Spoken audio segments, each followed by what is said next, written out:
अस्सलाम वालेकुम सभिनी उन्हनि वालदेन ऐं शागिर्दनि जे लाइ ही मैसेज रखूं पिया अवां जी सहूलियत जे लाइ त उस्ताद बुखारी डिग्री कॉलेज दादू जे अंदरि इंटर प्री मेडिकल जूं जेके आहिनि मार्कशीटूं अवेलेबल आहिनि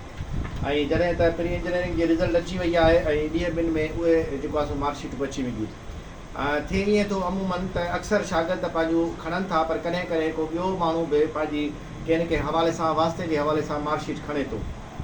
उन जे लाइ हिकिड़ी जेको आहे सो असां शर्त रखी आहे त अगरि उहो शागिर्द नथो पहुचे ऐं उन जे पारां ॿियो खणे थो त कम से कम असां वटि पंहिंजे जेको आहे सो शनाख्ती कार्ड जी कापी ज़रूरु ॾिए बाद में ईअं थो थिए त मार्कशीट कंहिं न कंहिं हवाले सां कंहिं न कंहिं वास्ते जे हवाले सां अगरि असां ॾेई था छॾियूं ऐं पोइ ओरिजिनल शागिर्द जॾहिं पहुचे थो त पोइ उनखे इहो महसूसु थो थिए त मुंहिंजी मार्कशीट कंहिं गुम कई आहे या मुंहिंजी मार्कशीट कंहिं ॿियो खणी वियो आहे पर जेकॾहिं कार्ड हूंदो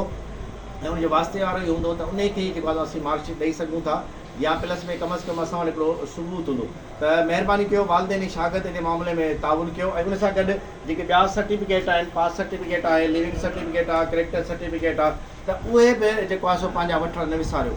ऐं थिए ईअं थो त तड़ तकड़ में अॼुकल्ह यूनिवर्सिटियुनि में एडमिशन्स हलनि पियूं थियूं त सभु कुझु चए थो बसि मूंखे मार्कशीट मिले त मुंहिंजो कमु थिए ऐं मां हितां वठी भॼां त महिरबानी कयो पंहिंजा हीअ सभु डॉक्यूमेंट्स वंस हिकिड़ो दफ़ो वठी वञो ऐं उहो तव्हां वटि सेव कयो छो त बार बार कॾहिं कॾहिं ईअं थो थिए त हिकिड़े शागिर्द जा असां पंज चकर सर्टिफिकेट कढूं था ऐं उहे या त गुम करे था छॾनि या उनजो ख़्यालु नथा कनि त उन जे करे महिरबानी कयो ऐं हीअ जेके सर्टिफिकेट आहिनि वंस हिकिड़ो दफ़ो वठो ऐं उहे पाण वटि सेव करे छॾियो हिकिड़ो जेको आहे सो